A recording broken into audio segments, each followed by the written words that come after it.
الحمد لله رب العالمين، والصلاة والسلام على سيد المرسلين. اللهم صل وسلم وزد وبارك عليك يا حبيبي يا رسول الله. أما بعد، أيها الإخوة الأحباب، فطبتم وطاب ممشاكم وتبوأتم من الجنة مقعدا ومنزلا، وجمعني الله وإياكم في فردوسه الأعلى، إنه ولي ذلك والقادر عليه. بداية أشكر معالي الدكتورة سهير فودة أمين عام الحزب لدعوتها الكريمة لي، وأشكر معالي المستشار مصطفى، وأشكر معالي المستشار حسن بشير، ومعالي الدكتور فتحي محروس حبيبي وصديقي العزيز، ربنا ما يحرمنا من بعض إن شاء الله، ومعالي الأستاذ المحترم وجميع الحضور كل باسمي وصفتي، ربنا يبارك في حضرتك يا رب. رحلة الإسراء والمعراج. رحلة الإسراء والمعراج لم تأتي من فراغ، ولكن الله تبارك وتعالى أراد أن يطيب خاطر النبي صلى الله عليه وسلم بعد أن جاء أهله فطردوه وضربوه في الطائف. وسأروي لكم الحدث الأكبر بإذن الله تبارك وتعالى. رحلة الإسراء والمعراج كانت في عام يسمى عام الحزن. لماذا سمي عام الحزن؟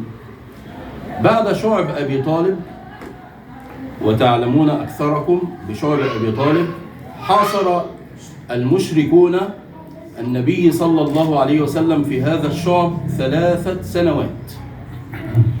وكان النبي صلى الله عليه وسلم يأكل أوراق الشجر ويربط الحجارة على بطنه الشريفة صلى الله عليه وسلم. ومات كثيرا من الصحابة الأجلاء الأوفياء في هذا الشهر. حصار مثل حصار غزة، بل أكثر. مر النبي صلى الله عليه وسلم بهذا الحصار الشديد من الكفار بعد معاهدة من المشركين والكفار ألا يتزوج أحد من عندهم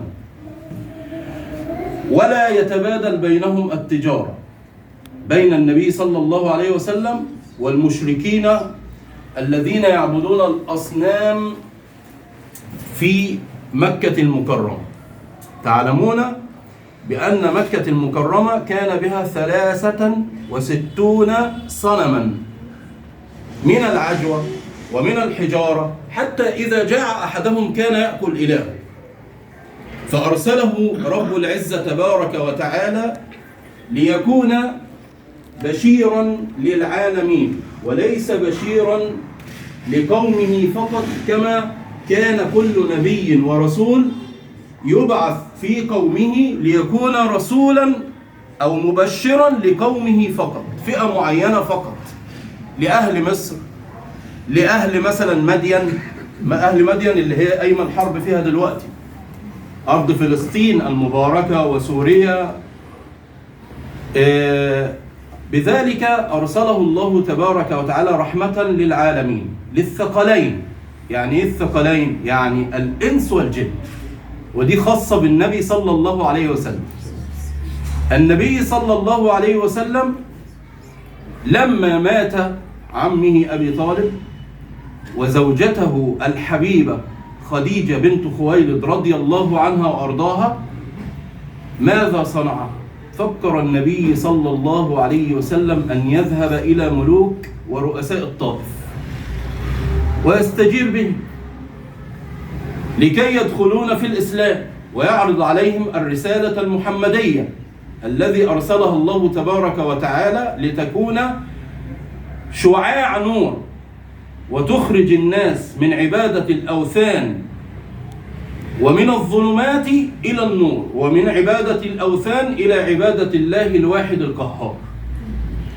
لما علم مشركون قريش بأن النبي صلى الله عليه وسلم أتى بلا إله إلا الله محمد رسول الله، حاربوه. هم لم يكذبونه، ولكنهم خافوا على تجاراتهم التي كانت تأتي من مكة المكرمة إلى الشام اللي هي مدين، ومن مدين الشام يعني إلى مكة المكرمة. خافوا على تجاراتهم وخافوا أيضا على نفوذهم، لأنهم كان الناس يخافونهم ويهبونهم مهابة شديدة. لذلك أرسل الله تبارك وتعالى نبيه سيدنا محمد صلى الله عليه وسلم في هذا المكان، أولا لمهابة آل قريش بين الأمم، يعني التجارة آمنة. لم يستطيع أحد على مدى التاريخ أن جاء إلى تجارة قريش وأخذها أو اغتال عليهم أو قتل منهم أحد، فكانت التجارة آمنة، فبذلك كانت رابحة جدا 100%. ولا قراصنة يأتون في الصحراء ولا البحار ولا ما شابه ذلك، لذلك كانت آمنة 100%. خافوا على تجاراتهم وخافوا على نفوذهم، لأنهم كانوا لهم مهابة وشأنا عظيما. فذهب النبي صلى الله عليه وسلم إلى الطائف، فلم يلقى باختصار من ملوك الطائف إلا أن هانوه، وسلطوا عليهم صبيانهم وسفهاءهم، السفهاء والصبيان، ليضربوه بالحجارة. فضربوه بالحجارة حتى سال دمه الشريف صلى الله عليه وسلم. فجلس صلى الله عليه وسلم في بستان، والبستان يطلق على مكان به عنب يزرع به العنب. فصلى الله عليه وسلم كان يبكي، فجاءه شاب يسمى عداسا كان على دين النصرانية، فقدم له عنقودا من العنب، فأخذه النبي صلى الله عليه وسلم وهو يبكي وتسيل الدماء من رجله ومن وجهه الشريف صلى الله عليه وسلم. فقال له لعداس: من أين؟ قال: من يينوى، وهذه بلد بالعراق. قال: من بلد أخي يونس. شوف هذا المشهد، وتصور النبي صلى الله عليه وسلم وهو جالس في البستان وأمامه عداسا وهو يسأله: من أين؟ من يينوى. قال: من بلد أخي يونس. قال: أنت تعرف يونس نبي الله؟ قال: نعم، إنه نبي وأنا نبي. قال: من أنت؟ قال: أنا محمد رسول الله صلى الله عليه وسلم. فقام عداسا وقبل رأسه، لأنه كان تقيا وكان يسمع في الكتب التوراة والإنجيل بأن النبي خاتم الأنبياء والمرسلين سوف يبعث في هذا الزمان. فقام وقبل رأسه وقال: أسمعني من آيات الله. فقرأ النبي صلى الله عليه وسلم من سورة الرحمن علم القرآن. وبعد ذلك كانت طائفة من الجن يبحثون عن الهداية. شوف توفيق الله سبحانه وتعالى، لم يفشل النبي صلى الله عليه وسلم في دعوته إلى الطائف، ولكن هذا مسبب الأسباب. إذا انقطعت الأسباب من البشر فيلجأ مباشرة إلى رب البشر، لا ملجأ ولا منجأ إلا إليه سبحانه وتعالى، يقول للشيء كن فيكون. فسبحان الله، فسمع طائفة من الجن القرآن وهو يقرأ على عداسا. من؟ من النبي صلى الله عليه وسلم، الذي أعطي شطر الحسن كله، وأعطي يوسف نصف شطر الحسن، أي الجمال كله. عليكم السلام ورحمة الله وبركاته. فقال الله تبارك وتعالى: قل أوحي إلي أنه استمع نفر من الجن فقالوا إنا سمعنا قرآنا عجبا يهدي إلى الرشد فآمنا به ولن نشرك بربنا أحدا وأنه تعالى جد ربنا ما اتخذ صاحبة ولا ولدا. هذه إلغاء للعقيدة الأولى اللي هي دين النصرانية، بأن الله سبحانه وتعالى هو الواحد الأحد الفرد الصمد، لم يلد ولم يولد ولم يكن له كفوا أحد. فآمنت طائفة من الجن فذهبوا ليبلغوا كل طوائف الجن، وكانوا يبحثون عن الهداية وهداهم الله سبحانه وتعالى إلى الصراط المستقيم بفضل الله تبارك وتعالى. بعد ذلك ذهب النبي صلى الله عليه وسلم ليستجير بزعماء قريش ومكة، فلم يجيره أحد إلا عدي بن كلاب، رجل مشرك. وهذه حكمة الله تبارك وتعالى أن لجأ النبي صلى الله عليه وسلم إلى رجل مشرك، فلذلك جعل الله تبارك وتعالى هذا سبب، فسلح عدي بن كلاب 6 من أولاده بسلاحا ليحموا النبي صلى الله عليه وسلم، ويكون له ظهرا وعونا من كفار قريش بعد أن جاءتهم رسالة من الطائف بأنهم ضربوه بالحجارة من السفهاء والصبيان والمجانين. فجلس النبي صلى الله عليه وسلم وهو يبكي حزينا فنام. شوف انت بقى بداية رحلة الإسراء والمعراج. نام النبي صلى الله عليه وسلم، فجاءه سيدنا جبريل عليه السلام. سيدنا جبريل يسمى جبرائيل، اسمه جبرائيل ولكن نقول جبريل. جاءه فقال له: قم من منامك يا محمد فقد أحلت لك الغنائم. فقام النبي صلى الله عليه وسلم وإذ بسيدنا جبريل عليه السلام. قال: إلى أين؟ قال: إلى لقاء ربك إنه في انتظارك. شوف بقى المفاجأة، من مشى بين الناس جابرا للخواطر أدركه الله تبارك وتعالى في جوف المخاطر. النبي صلى الله عليه وسلم: إنك لتحمل الكلب وتعين على نوائب الحق. ده قالت له السيدة خديجة رضي الله عنها وأرضاها، النبي رحمة للعالمين.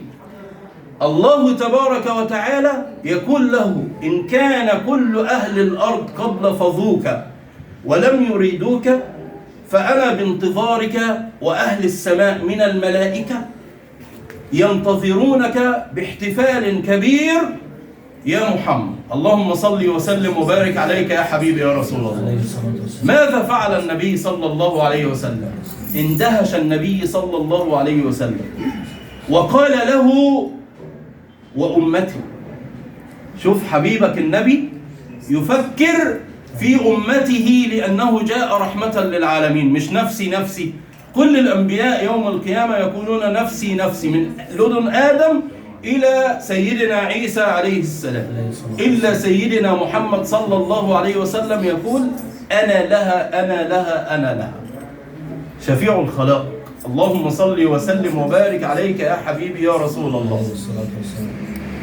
قال له جبريل عليه السلام: سيرضيك الله في أمتك ولا يسوءك. اللهم صل وسلم وبارك عليك يا حبيبي يا رسول الله. فقام صلى الله عليه وسلم وإذ بانتظاره ملائكة، وإذ بانتظاره سيدنا جبريل بطست من ذهب وبه ماء زمزم، فشق صدر النبي صلى الله عليه وسلم وغسل قلبه بماء الحكمة والإيمان. غسل قلب النبي صلى الله عليه وسلم بالحكمة والإيمان ونقى قلبه. وهذه المرة يقال المرة الثانية لشق صدر النبي صلى الله عليه وسلم. وبعد ذلك وإذ بانتظاره باختصار لكي لا أطيل على حضراتكم البراق. والبراق هو دون الفرس، يعني مش قد الفرس، وأكبر من البغل، وأكبر من البغل. مد بصره، مد منتهى، يعني لما يمد كده خطوة إلى مد بصره. تخيل بقى، يعني إحنا كبشر إحنا ننظر إلى الأمام ننظر إلى مثلا إيه 100 متر 200 متر 300 متر، في من الناس من ينظر إلى كيلو قدام. تخيل بقى البراق ده حاجة خاصة من الله تبارك وتعالى، فنظره قد إيه؟ فأنت لا تتخيل مدى قدرة هذا البراق، لأنه مسخر من طرف الله تبارك وتعالى. فمد خطوته إلى مد بصره، فركب النبي صلى الله عليه وسلم خلف سيدنا جبريل عليه السلام، فكان له صاحب من رحلة الإسراء إلى رحلة المعراج. قال تعالى: بسم الله الرحمن الرحيم: سبحان الذي أسرى بعبده ليلا من المسجد الحرام إلى المسجد الأقصى الذي باركنا حوله لنريه من آياتنا إنه هو السميع البصير. صدق الله العظيم. وهنا سبحان تبدأ بسبحان، هنا كلمة تحجب.